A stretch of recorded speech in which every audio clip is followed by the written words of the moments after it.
estamos con el señor Patricio Lons. ¿Cómo estás, Patricio? Un gusto venir acá a tu programa. ¿Qué descendencia tiene tu apellido, Lons? Es francés, de la región del Béarn, que está justo al lado de los Pirineos y debajo del País Vasco francés. Todos los argentinos... ¿Vasco francés sos? No, bearnés. La mayoría de los que se dicen argentinos que se dicen vasco-franceses en realidad son bearneses o como mucho gascones. Pueyrredón, por ejemplo, era de origen gascón. ¿Ah, sí? Sí, José Hernández Pueyrredón. Era mitad español y mitad gascón. Pero la mayoría son ¿Por qué dicen vasco-francés? Porque... No, un poco por desconocimiento y segundo porque lo que sí vino es una muy fuerte inmigración vasca española. Claro. De ahí que hay algunos dichos en el País Vasco que no se puede ser un vasco completo si no se tiene un tío argentino, por ejemplo. Y otros vascos españoles decían que las provincias españolas son 8, 4 en España, 3 en Francia y 1 en Argentina. Ah, sí. Que han dichos, ¿no? Por la Bueno, cantidad de vascos. vamos a conocer un poco tu historia. Vos sos periodista. Sí. Y dedicado a investigar la historia argentina. Sí. He investigado mucho toda la parte, sobre todo la época de la colonia, todo el proceso independentista, el proceso imperial, ¿no es cierto? La Argentina no es consciente, pero fuimos un imperio. ¿En qué año? ¿En qué época es? Y podemos decir de 1492 hasta la batalla de Ayacucho. Y podemos decir 1824. Después, bueno, América se balcaniza en 22 partes, muchos estados casi inviables, ¿no es cierto? Claro. Estados que quedaron totalmente mediterráneos, sin salida al mar y debilitados en todos sus aspectos. Pero antes éramos un país que llegaba desde California, Alabama, ya te diría hasta el estado de Oregon. ¿Cómo se llama Oregon en Estados Unidos? No. Por los orejones, porque había indios de orejas grandes. Los españoles pusieron orejones y quedó Oregon. Mirá. Pero España llegó hasta Canadá y Alaska. Ah, sí. Hay todavía algunos pueblos ahí con todavía... nombre español o que han sido cambiados hace poco. Pero los españoles llegaron a tener incluso enfrentamientos con rusos. Vos sabías que Alaska perteneció al imperio zarista, ¿no? La tierra de los zares rusos, y llegaron a tener encontronazos ahí. Y después llegamos hasta la Antártida y después en Europa, desde Flandes, que sería Países Bajos, y 2 Sicilias, España, en África, Guinea Ecuatorial, toda América y hasta Filipinas, ¿no es cierto? Y después hasta la Antártida, podemos decir que también fue descubierta por los españoles. Y mira, es curioso, porque vos sabés que Estados Unidos tiene, de los 50 estados, hay 8 o 10 que todavía tienen simbología española. ¿Viste la bandera del regimiento Patricios, esa blanca con la cruz de San Andrés roja? Se llaman las aspas de Borgoña. Sí. O cruz de San Andrés, pero básicamente conocida como aspa de Borgoña, que es la con la que desfila el regimiento 1 Patricios. Es todavía bandera oficial del estado de Alabama y del estado de la Florida. El estado de la Florida le quedaba un escudo nada más, pero es la misma bandera.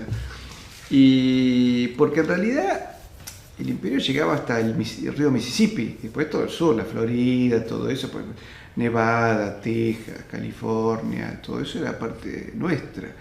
Lo ves incluso en la serie El Zorro, ¿no es cierto? Que habla de la ciudad de Los Ángeles, era el pueblo de Los Ángeles. El pueblo de Los Ángeles. Donde él incluso lo ves hay un capítulo del Zorro donde él se compra botas argentinas, por ejemplo. Ves una caja de botas hechas en Argentina. Ah, sí, no, bueno, eso no le pregunto. Una cosa curiosísima. Y llegaste hasta el río Mississippi. Estados Unidos eran apenas 13 colonias. Y ellos dejaron, porque la ciudad de Los Ángeles o San Francisco se siguen llamando con su nombre en español. La tradición hispánica de Estados Unidos permaneció. Claro. El primer santo canonizado norteamericano de Fray Junípero Serra, pero era mexicano. Y después tenés en 43 de los 50 estados el segundo idioma más hablado es el español. El español, es cierto. Y se calcula que en el 2050 van a ser un país bilingüe y bicultural. Pero después, bueno, nosotros, todo eso pertenecía a una sola tierra, ¿no es cierto? Éramos un solo país. ¿Y cuándo se a partir de, bueno, vos pensás que ese país era tan fuerte que, por ejemplo, todo el comercio con Asia se manejaba con nuestra moneda. La moneda imperante en América era la onza castellana de plata, o el dólar español, también llamado real de A8. Bien. Y era la moneda con la que vos te manejabas en Filipinas, en China, en Japón. Es la base, nuestra moneda fue la base del yuan chino, por ejemplo. Después en África también se utilizaba. Y bueno, los ingleses querían acabar con todo eso, así que nos fueron penetrando primero la India. Claro. Convirtieron a la India en productor de opio, Claro. que se lo metieron los chinos, Claro. y así fueron corriendo. Y en 1711 se publica en Londres un libro que se llama Una propuesta para humillar a España. Una propuesta para humillar a España. Así es. Y ahí comienza un persistente ataque, ¿no es cierto? Pero vos tenés, qué sé yo, Perú, por ejemplo, es un país muy próspero, y a partir de la independencia cayó en una pobreza a la cual no se recuperó nunca. ¿Por qué? ¿Por qué esas cosas? Bueno, primero, Inglaterra siempre tuvo una política Claro, global, ¿no es claro. cierto? Ellos han tenido una política imperial planificada con siglos. El argentino no tiene una política pensada de acá a 30 días, ¿no es cierto? Vos las de hoy. Sí, habla con de cualquier color, ¿eh? Esto no es una Sí, crítica sí, específica, no, tomá la- el sí. que quieras, del partido que quieras, la provincia que quieras, y no ves un pensamiento de largo plazo. Los ingleses sí han tenido un pensamiento de largo plazo, la costilla es nuestra. Y era un imperio donde se vivía bien. Vos pensás que, por ejemplo, Alexander von Humboldt, el famoso explorador alemán, Sí. recorriendo México, dice: no veo pueblos más felices que aquellos gobernados por España. Y el nivel de vida del español del año 1804, que es cuando él escribe, cuando él publica, es superior al campesino alemán. Dice, el mexicano vivía mejor que el alemán. Hoy, Ya. fíjate, digo eso y te parece Y hoy imposible. te parece mentira. Que yo te diga que nuestra moneda era la más fuerte La del más mundo. fuerte, y hoy. Vos decís, es un chiste. ¿Y qué pasó? ¿Qué pasó? Mirá, el dólar norteamericano está basado en el thaler español. De hecho, toma el nombre del thaler. Thaler es una palabra alemana, ¿no? Porque además, acordate que España y Alemania formaban un solo país Claro. en su momento, ¿no? Con Carlos V.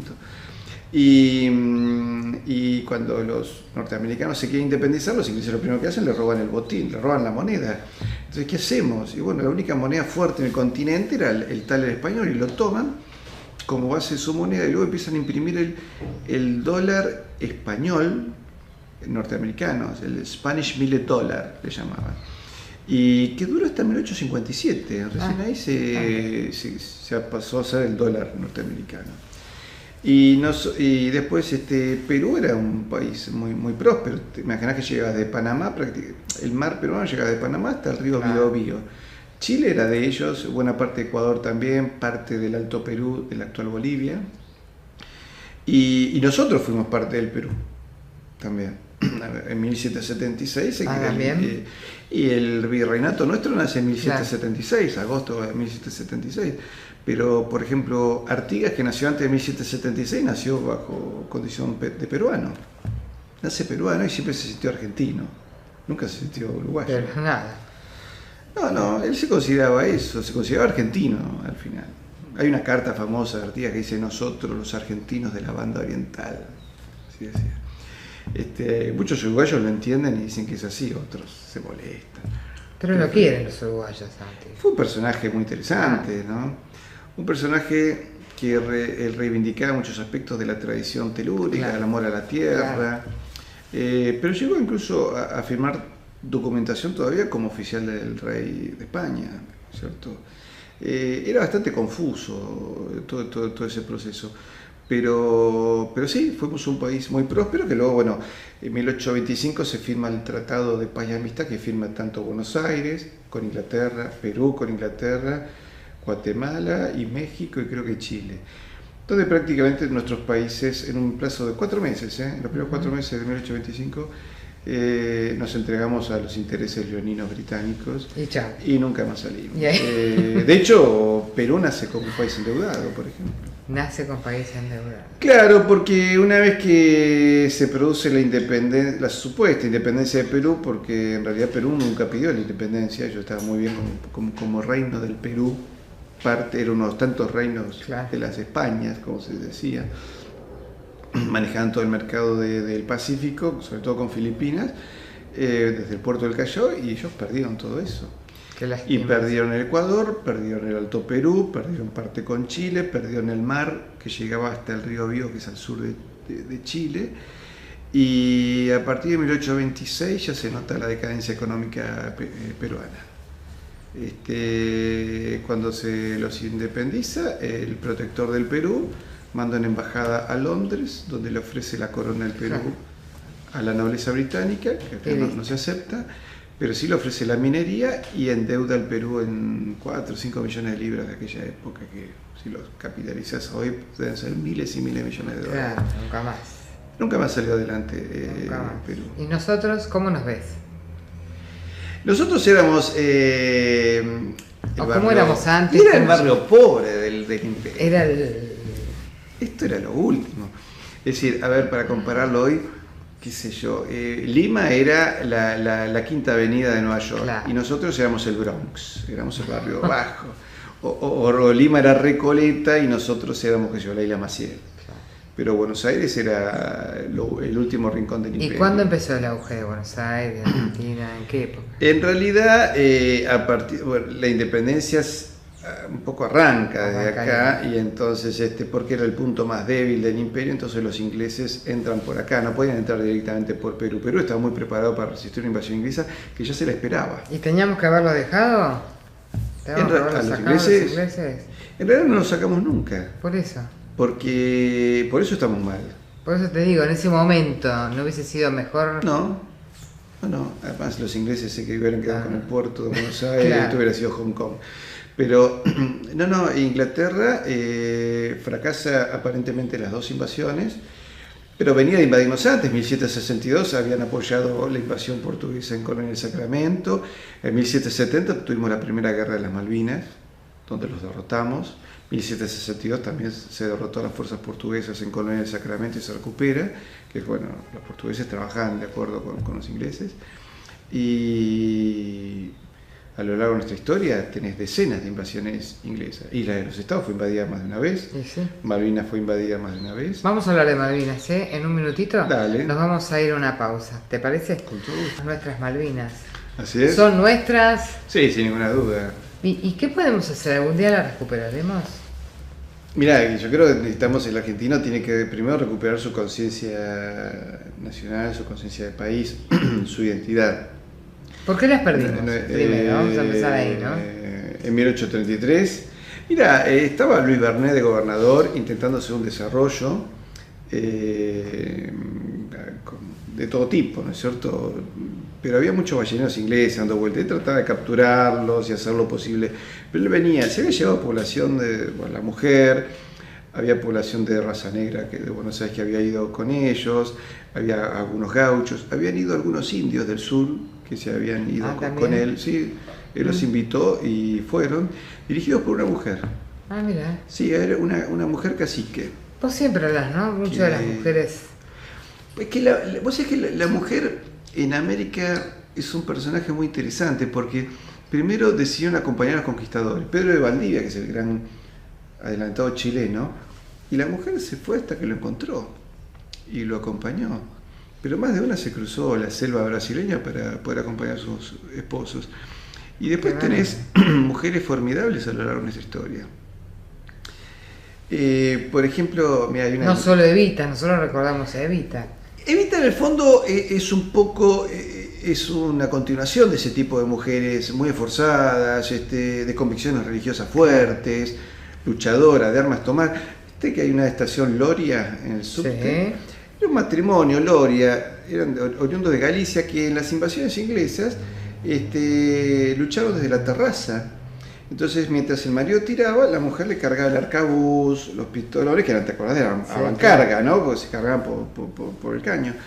Y en un momento, bueno, él muere, porque los ingleses ven un tipo tirándole y le tiran hasta que lo matan. Y la mujer, viendo a su marido muerto, cargó todas las armas y la emprendió a ella los balazos contra los ingleses, abatiéndose algunos, y los ingleses le tiraron hasta que lograron matar. Pero después las damas de Buenos Aires, cuando los ingleses pasaban, que fue una famosa. Claro, la jovencita que se acercaba a la ventana con su abanico, le echaba una sonrisa al inglés, cuando el inglés se acercaba, empujaba la mucama, que era de raza negra, estaba con un trabuco, aparecía y le pegaba un balazo. Eso, y de esa manera iban peleando. Pero fueron mujeres muy valientes. Porque no se las recuerda mucho. No, Remedio de Escalada de San Martín le paró un día un inglés en las invasiones, le preguntó, dice, ¿qué quieres que te regale? Una nena muy linda que se vaya de mi patria. Y era una nena, creo que tenía 6, 8 años. Y vos tenés, por ejemplo, hay un personaje, Rafael Herrera, que a mí me encanta recordar en Nicaragua. Esta chica tenía 18 años, vivía con su padre, que era el jefe del fuerte. Eran 200 hombres. Y resulta que los ingleses, no solo los invadieron nosotros, también invadieron Nicaragua. Claro. Son 60 o 70 invasiones inglesas en toda América. Más o menos, sí. Entonces, venían 5.500, y eran 200. Claro. Resulta que el padre se enferma, una enfermedad típica tropical, y en su agonía le dice, hijita, no entregues el fuerte, porque el fuerte es del rey. Claro. El rey era un concepto, en realidad era un poco un elemento unificado, porque el rey no lo habían visto nunca, acordate, no había medio de comunicación, la gente ni sabía cómo era. Ni sabía que era. Pero era su identidad. Entonces ella le dice que sí, que se lo prometía. Cuando los rodean, la guarnición dice, bueno, muchachos, somos 200, son 31, nos rendimos. Y ella le dijo, son unos cobardes. Y como el papá nunca le había comprado muñecas, porque era viudo, ¿no?, le había enseñado a jugar con cañones. Entonces ella toma un cañón, dispara y le pega justo al jefe de la avanzada inglesa, al jefe de la misión inglesa. Se arma una batahola, 2 meses de batalla, los ingleses pierden 3.000 hombres. 2 meses entre los 200 esos y... Sí, y los 5.500.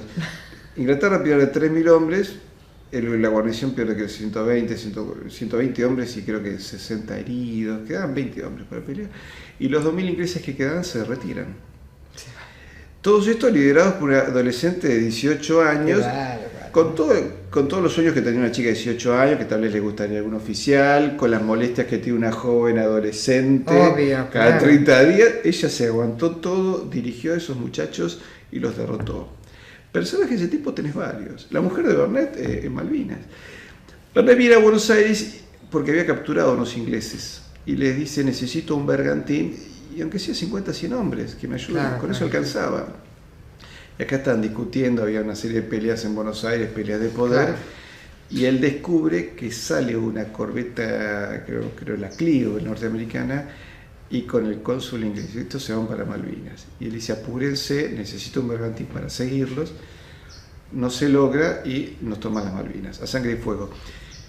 Se retira el buque inglés, dejan una pequeña guarnición inglesa y los indios y el gaucho que había, que era el gaucho Rivero, se esconden, y cuando queda apenas una pequeña guarnición inglesa, el gaucho Rivero recupera las islas, degollando a toda la guarnición británica. Y la mantiene hasta 1834, donde llega otro buque y se pierde. Sí, porque entonces el plazo a nadie se le ocurrió mandar a nadie para recuperar. Más gente como Por supuesto. Instalar.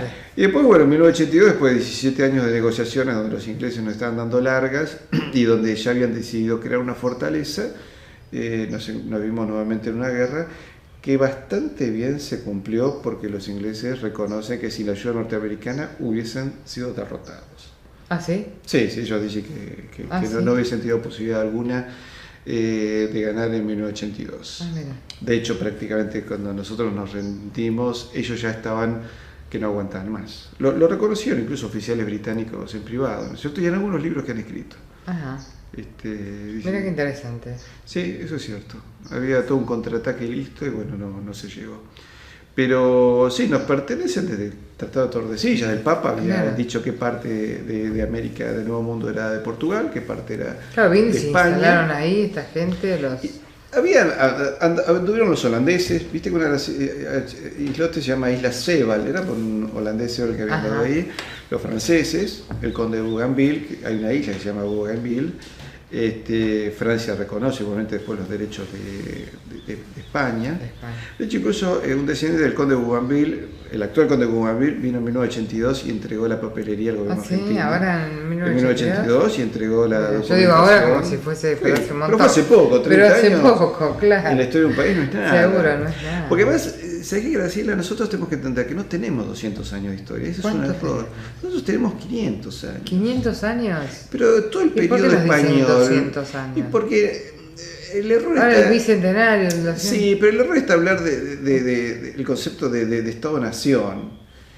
Y nación se mantiene cuando vos mantenés tu tradición. La tradición nuestra era hispano-católica. Claro. Si vos le hubieses preguntado a un rioplatense, a un ciudadano de Buenos Aires, del año 1800. Hubo un caraqueño de la región que se llamaba Virreinato de Nueva Granada, ¿no? Lo que hoy es Colombia, Panamá, Venezuela y Ecuador. O un novohispano, que es lo que es actualmente un mexicano, un centroamericano y un californiano. Que eran, no te hubieran dicho ni que eran mexicanos, ni argentinos, ni peruanos, ni colombianos, porque no existía eso. Todos se hubieran definido por la religión, todos te hubieran dicho que eran católicos y súbditos del rey. Esa era la identidad que los unía. Esa identidad era fuerte, a punto tal, como te decía, nuestra moneda era tan fuerte que fue la base de todas las monedas asiáticas y base de la moneda norteamericana. El comercio era fuerte y en realidad se vivía bien. Un limeño, es más, los mexicanos decían, en realidad novohispanos, decían, el rey no debería vivir en una ciudad tan pobre como Madrid, debería vivir en una ciudad importante como México. Mirá vos. O como muy poco como Lima. Eran ciudades que se habían desarrollado más en su momento que Madrid.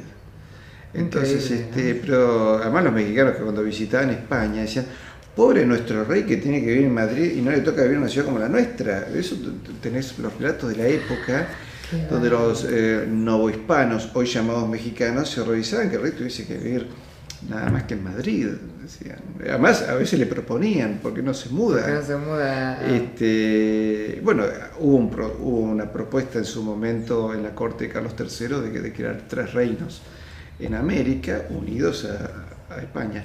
Lo que pasa es que en realidad no éramos colonia, éramos reinos. Tampoco éramos colonia. No, éramos las Españas. Éramos las Españas, éramos distintos reinos. De hecho, encontrás documentación todavía que dice Reino de Quito, Reino de Perú, Reino de Chile, Reino de Nueva España. Todavía no se encuentra documentación. ¿Y hoy cómo ves la Argentina? Yo creo que hemos perdido, mirá, esa tradición que nos trae, España, ¿qué es lo que nos trae? Con ese carácter colonizador que tuvo España, ese carácter que unificó el mundo, porque vos pensás que la expedición de Magallanes unificó un mundo que antes era inconexo. Se sabía que existía Asia, pero no había una conexión tan directa y no se sabía que se sospechaba que había un continente en el medio, pero nadie lo podía medir. Pero España nos trae el orden romano, la filosofía griega y la fe de Tierra Santa. Todo eso a un continente donde vivían 500 tribus dispersas, con 500 dialectos diferentes. Muchas de esas lenguas eran ágrafas, o sea, no tenían escritura. Quien salva las lenguas aborígenes son prácticamente frailes españoles, que empiezan a aprender las lenguas y a escribirlas. Más, creo que en Guatemala había un libro sacro que era por tradición oral, el Popol Vuh, que es muy parecido a los evangelios, y fue la iglesia lo que lo transcribió. De hecho, las profecías hablaban de hombres rubios que iban a llegar del otro lado del mar, y así lo reciben a Hernán Cortés, ¿no es cierto? Pero todas esas lenguas se salvan gracias a la iglesia y se empiezan a perder a partir de 1810, donde los procesos de independencia le empiezan a negar a las tribus aborígenes los derechos sobre tierras y los derechos de sus propias lenguas. Pero tenés, por ejemplo, en 1600, en la Universidad de Lima, cátedras en lenguas aborígenes, cátedras creo que en lengua inca, y se daban en esa lengua. Y ya tenías los hijos de los caciques. España los reconoció como nobles, con título de nobleza y con blasones, o sea, con escudos. De ahí que el ejército realista estaba formado por indios voluntarios, que iban por su propia voluntad a pelear por el rey. Tenés generales, caciques. El general Agualongo, que lucha contra Bolívar, era el cacique Agustín Agualongo. ¿Era un cacique? Así es, y cuando lo capturan, parece ser que Bolívar, a diferencia del ejército de Bolívar, está formado por 7.500 soldados ingleses. Así que, digamos que la condición patriótica de ese ejército es bastante dudosa. Le ofrecen a Agualongo, pásese a las filas de Bolívar. Y él dice, si tuviera 20 vidas, las daría por el rey y por la iglesia. Y se vio a Fernando VII y lo fusilan. Y después tenés un montón de caciques en Perú, en Chile, después tenés los hermanos Pincheira en Chile, Y el proceso de independencia termina entre 1821 y 1824 Ayacucho, pero después tenés tribus que siguen peleando por el rey hasta 1826 en el sur de Chile y creo 1832 en la zona del Caribe. ¿Y vos por qué te interesó toda esta historia de estudiarla o de leerla o de buscar interesarte porque tenés... Se me dieron dos cosas. Uno, entender qué nos pasa a los argentinos hace 200 años. Que no entendemos por qué un país como el nuestro, donde deberíamos vivir como en Suiza, vivimos... ¿Y ya lo entendiste eso? Además, digamos, con una clase de dirigente que discute temática del primer mundo, cuando tenemos problemática del tercer mundo, ¿no? Claro. Tenemos chicos con hambre y a veces vos ves leyes en el Parlamento de los distintos partidos políticos y algunas te llaman a risa, ¿no es cierto? Claro. Pero y ahí empecé a bucear. Por otra parte, bueno, soy lo que se llama genealogía argentino viejo, es decir, mi familia tiene raíces en 1700, ¿no? Buena parte de mis antepasados pelearon las invasiones inglesas defendiendo Buenos Aires. Y tanto en la independencia como en la batalla de Caseros tuve parientes en ambos bandos. ¿En ambos bandos? Así que digo, menos mal que no se mataron, si no, uno no estaría, ¿no es cierto? Seguro. Y después me hacía gracia cuando era chico y estudiaba las invasiones, por ejemplo, cuarto grado, ¿no? Te muestran las invasiones inglesas, te decían quién era Liniers. Y dices, qué bárbaro, Liniers, qué capo bárbaro. Y en el segundo cuatrimestre, ya Liniers no era bueno, era traidor. Y dije, qué raro esto. Y además ya los ingleses no eran malos, sino que eran buenos. Porque buena parte de los próceres libertadores vienen en la fragata Canning. Claro. ¿Qué es lo que pasó acá? Y después, bueno, cuando empezás a investigar un poco más la historia y ves que en 1810 se arría el pabellón español, se sube el pabellón inglés en el fuerte de Buenos Aires, y que parece ser que la declaración del 25 de mayo la escribe el presidente de la Cámara de Comercio Británica en Buenos Aires, y empezás a ver que se pierde nuestra moneda, porque nuestra moneda es fuerte, y entre mayo de 1810 y creo que octubre el dinero metálico se fue todo a Londres, ¿no es cierto? Entonces, y a partir de ahí se empezaron a emitir los ingleses, bonos, monedas sin respaldo y demás. Y después ves que en el interior el pueblo no acompañaba.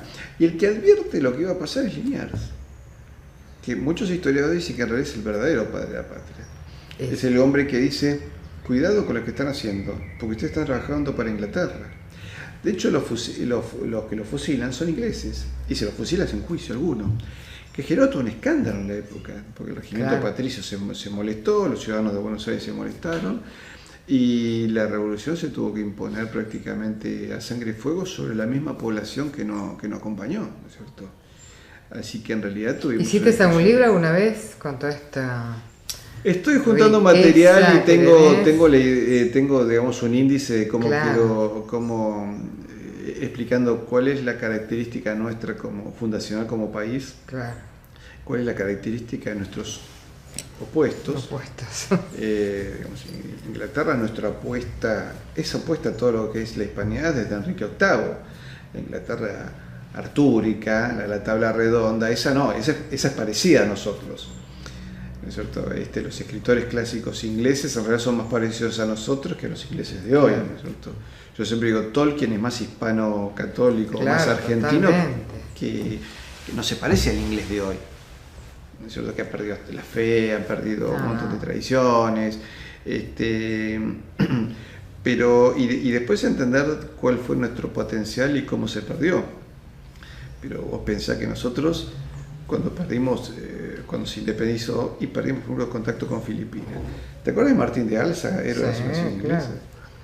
Belfort le propone, como Álzaga manejaba la compañía de Filipinas en Buenos Aires, y el comercio de Buenos Aires con Filipinas a través de Lima, y era muy importante, él tenía una flota propia, que se pase a los intereses ingleses, que lo podía haber hecho, él podía haber vendido su conciencia, decide no vender su conciencia y terminó siendo fusilado.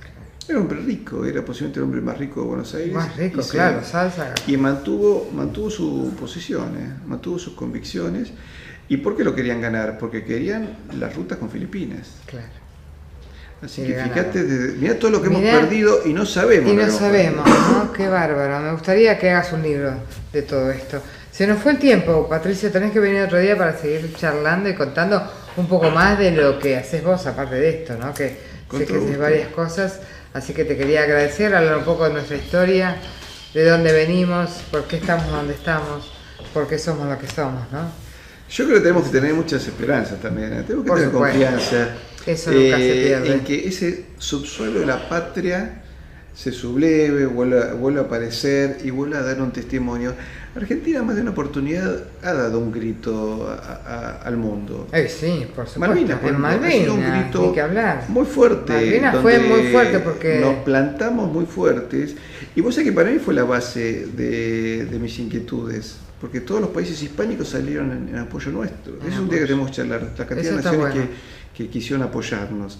Claro, entonces, Argentina en algún momento va a volver a dar un y eso que fuimos con soldaditos sin experiencia, con criptos, chicos jóvenes que no están acostumbrados a una guerra, y ellos venían armados, ¿no? El coraje hizo mucho por eso. Y las convicciones sobre una admiración a todos ellos, ¿no? Que creo que hoy los argentinos los tenemos un poco olvidados. Los tenemos muy olvidados y no se enseña. Sí. ¿Cierto? Vos decís, ¿cómo podemos recuperar las Malvinas? Y comencemos por hacer monedas con efigie de soldados que han muerto heroicamente, con la efigie del crucero, ponerles esos nombres a pueblos. No, porque han muerto allá y han muerto acá. Claro, yo creo que en todo colegio del país debería haber un cuadro con los caídos. En las rutas yo pondría, ¿viste cómo te ponen una dirección a tantos kilómetros hasta el pueblo? También pondría a tantos kilómetros Puerto Argentino. Que fue inútil, no, los chicos dieron lo que pudieron, ¿no? No fue inútil, fue un llamado de atención a todos los argentinos. Exacto. Muchísimas gracias, Patricia. A vos. ¿Había espías? Había muchísimos espías. En realidad, como han dicho ya muchos historiadores, tanto la maniobra del 25, sobre todo la maniobra del 25 de mayo fue una maniobra inglesa, no fue una revolución genuina. Si vos le hubieses preguntado en 1808-9 a Belgrano o a San Martín, ¿usted no es español?, se hubiesen ofendido. San Martín dice, yo soy oficial juramentado del rey con 17 batallas. Sí, por el iniciando Bailén, ¿no? Claro, él pelea en 17 batallas.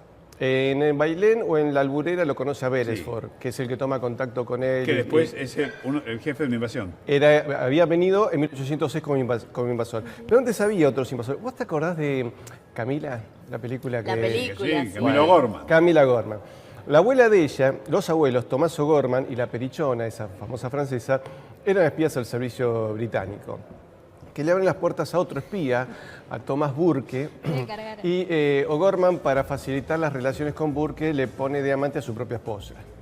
O sea, Perichona iba saltando de cuarto en cuarto en aquella época. Y le pasan información. Lo primero que hacen en 1804 es pasar una información para que los británicos asalten los 4 barcos. Los 4 barcos de 1804, donde muere la familia de Alvear, para tratar de desfinanciar el Río de la Plata. Porque lo que hay que decir, que en aquella época la economía de Hispanoamérica era una economía próspera. Porque Santo, nosotros vemos siempre la Argentina y ese mapa. Pero en realidad, si vos vas caminando de acá hasta México, fíjate que no cambiás ni de lengua, ni de religión, ni de costumbres, salvo las gastronómicas de lugar a lugar. Entonces, éramos un solo país de acá hasta California, porque México llegaba hasta Texas, California, Nevada. ¿Qué le correspondía a esos territorios? Exactamente, hasta Filipinas. O sea, los filipinos también eran compatriotas nuestros. ¿Te acordás aquello de Ayabaco Mantón de Manila, de la verbena de la paloma? No. Bueno, el mantón de Manila que se consumía acá no estaba fabricado en Manila, capital de Filipinas, está fabricado en China. ¿Y cómo comerciábamos con China? Porque nosotros acuñábamos, mejor dicho, en el Alto Perú, en Potosí, el real de A8, que era la moneda más importante del mundo. Lo que hoy es el inglés y el dólar. Sí, Argentina tuvo la moneda más importante del mundo. Sí, Argentina junto con México, porque la misma moneda se usaba en México, era la moneda de todos. Sí. Es decir, que era el sueño de la patria grande. Claro, si vos como rioplatense llegabas un día a Veracruz o a Lima, no te iban a ver como un extranjero. Como mucho te verían como un forastero, como una provincia a otra, pero nos miramos todos como compatriotas. De hecho, cambiaban incluso los funcionarios. El virrey Vértiz era natural de Yucatán, era americano. Sí. Y el último gobernador de Yucatán fue rioplatense. Es decir, éramos una sola nación. Entonces, mirá, los norteamericanos ricos de las 13 colonias, para que sus hijos prosperaran, los mandaban a estudiar castellano. Thomas Jefferson, presidente de Estados Unidos, hacía que sus hijas estudiaran español porque decía para que tengan una lengua culta y se abran al mundo. Lo que pasa ahora, como más de un padre que manda a sus hijos a estudiar inglés, Bueno, era al revés. Al revés. Entonces, los ingleses querían romper eso. Entonces, luego hay otro espía, Guillermo White, que era amigo de Popham, el jefe de la flota inglesa que invade en 1806 y que estaba en Sudáfrica. Le manda información y dice, mira, acá está todo listo. Hemos hablado con Castelli, básicamente con todos los librecambistas, con Ascuénaga, con Paz, Hipólito Vieites, y todos están a favor de ustedes. Se viene la invasión, y cuando se viene la invasión, Castelli y otros le dicen, bueno, pero ustedes nos ayudan a separarnos de España. Belfort dice, bueno, separarnos. Tanto, no tanto. No me mires con tanto cariño, yo esa orden no la recibí. Tampoco había recibido la orden de invadir. Pero se roba el tesoro de la Real Hacienda, que fueron 40 toneladas de monedas de oro. O sea, fíjate lo próspera que era la economía antes de la independencia. Ese dinero está calculado hoy unos 120.000 millones de dólares, de un saque. Se llevaban todo lo que tenías. A punto tal que, bueno, cuando viene Cisneros dice, bueno, no tenemos moneda, y Castelli y Moreno dicen, abre el libre cambio de vuelta con Inglaterra para que ingrese dinero al fisco. Craso error. Lo abre y le dice, bueno, pero hasta el 18 de mayo. El 18 de mayo se tienen que ir. El 18 de mayo llegan 3 fragatas inglesas que apuntan los cañones al fuerte y le dice, miren, la Junta de Sevilla, que gobierna en nombre de Fernando VII, cayó. Ustedes se quedaron solitos, pero ocultan que la Junta seguía en Cádiz. Pero en aquel momento, WhatsApp al rey, imposible. Sí, no había. Entonces, esa es la información que tenían. Y acá, entonces, Saavedra, que el año anterior había dicho, no, las brevas no están maduras, dejémoslo a Liniers, luego dejémoslo a Cisneros, dice, ahora no hay que perder una hora. Y buena parte de los criollos adinerados de Buenos Aires, que habían jurado fidelidad al rey de Inglaterra en 1806, son los que se lanzan al asalto del Estado. Estamos hablando de espías ingleses, pero también hubo franceses. Mandeville, sí, bueno, porque Mariquita Sánchez de Thompson, que era una dama que cuando vinieron los ingleses decía, ay, que esos ingleses tan elegantes con sus jabones de olor. Y claro, ya tenía una tarjeta del shopping que diría el servicio de su majestad británica. Ella se había casado con Thompson, que Thompson pelea contra los ingleses, pero en viuda, y luego se casó con Mandeville, que parece ser que era un espía francés, se le da por ese lado. Bueno, la cuestión es que ahí tenés la historia de la Perichona, amante de Burke, luego se hace amante de Liniers para sacar la información, alza le avisa a Liniers, guarda que esta espía para los ingleses, la echan de Buenos Aires, se va a Río de Janeiro, donde ¿qué hace? La Perichona se convierte en amante de Lord Strangford, que era el que daba la autorización a los revolucionarios de Mayo.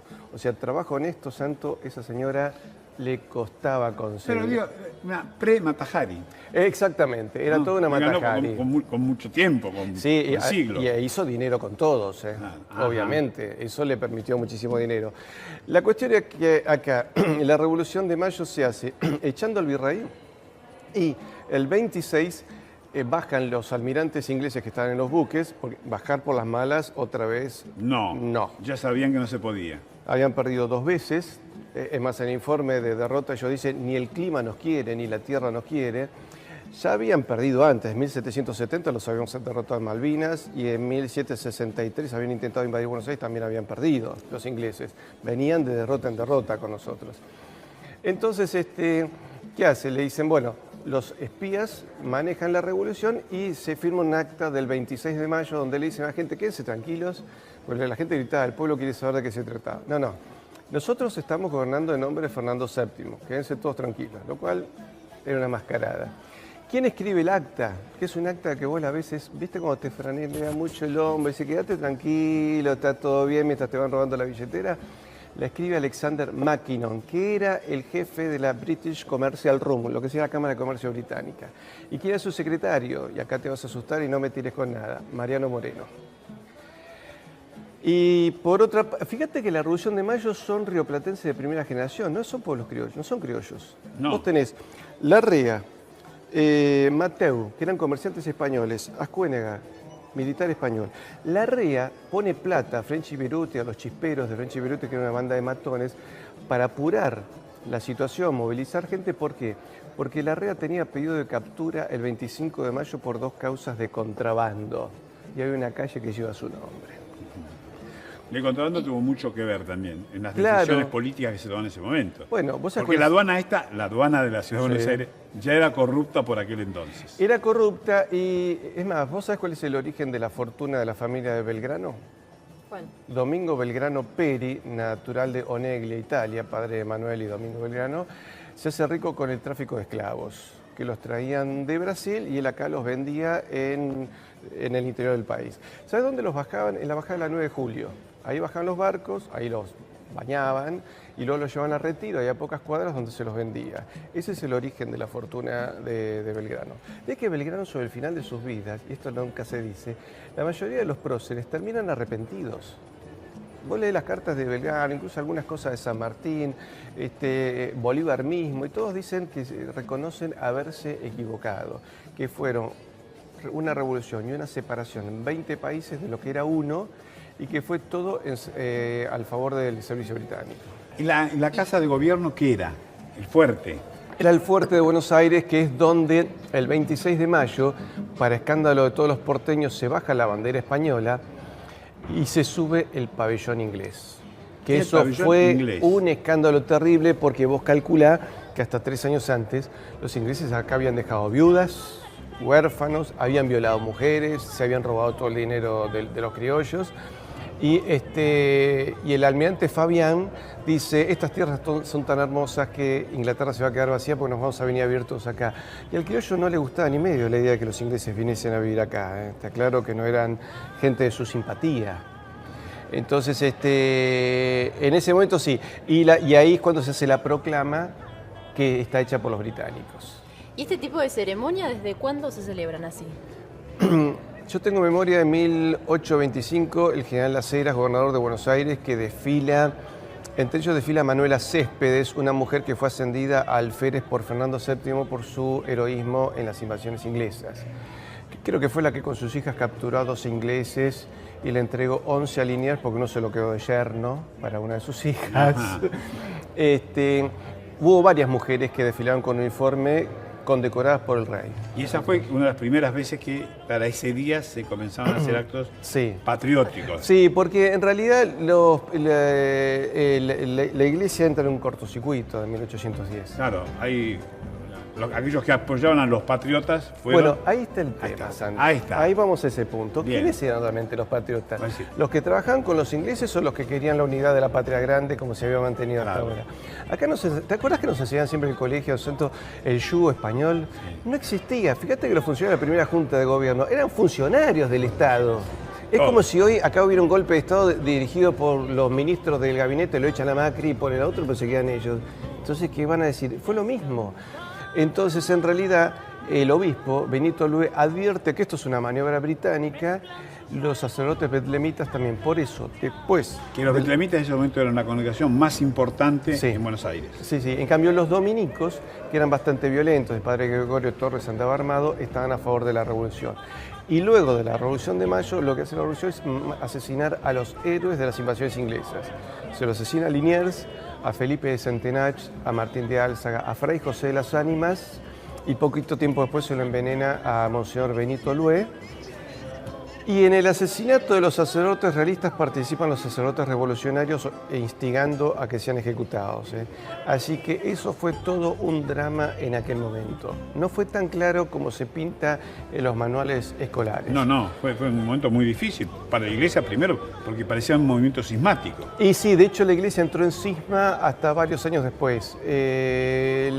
La cuestión con la iglesia se ordenó varios años siguientes. Pero lo que tenemos que tener en claro es que en esos momentos nosotros perdimos la moneda más poderosa del mundo, perdimos nuestra hegemonía en los mercados asiáticos, se perdió la unidad hispanoamericana y todo el continente hispanoamericano entró en todo un siglo XIX de guerras civiles, que en el fondo, Santo, yo creo que no han parado hasta ahora, porque seguimos un continente muy convulsionado. Cuando se habla de grieta, habría que ver estos orígenes. Comenzó en 1810, la grieta, No que es no un tema de existía, ahora. no existía.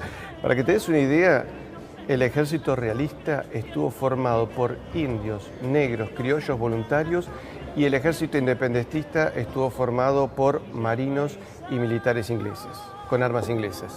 Patricio Alonso, muchísimas gracias. Ha sido usted muy Lamento generoso haber con nosotros. escandalizado a todos, pero No. esta fue la verdad. Bueno. Lo otro es Villiquen. Bueno, Gracias. Muchísimas gracias. Gracias